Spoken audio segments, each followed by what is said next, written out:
केटा आवाज हुई, लक्ष्य एके जय भवानी हमर मिथिला राज हुई। लक्ष्य एके जय भवानी हमर मिथिला राज हुई। कियो ऊंच नहीं कियो नीच नहीं, सब समादर भाव में। मिथिला बसल सकल मैथिल भूमि जाके प्रभाव में। शपथ के पालन करू हो,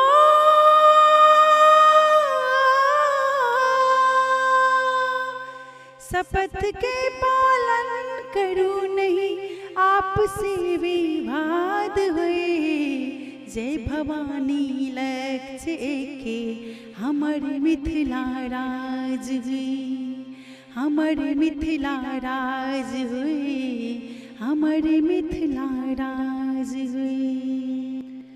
हम सोनी चौधरी समस्त मिथिलावासी के सादर प्रणाम करैत छी आ एहि आह्वान गीतक माध्यम सँ सूचित कर रहल छी जे अखिल भारतीय मिथिला राज्य संघर्ष समिति के नेतृत्व में 15 मार्च 2023 सँ किशनगंज सँ 70 दिन 700 किलोमीटर के संकल्प मिथिला राज्य पदयात्रा के शुरुआत अछि।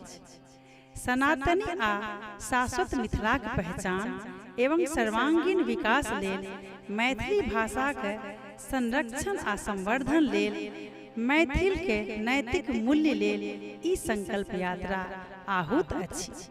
एहि आंदोलन में समस्त मिथिलावासी के सहयोग आ समर्थन अत्यंत जरूरी छै। जयतु मिथिला राज्य, जयतु माँ जानकी, जयतु माँ मैथिली।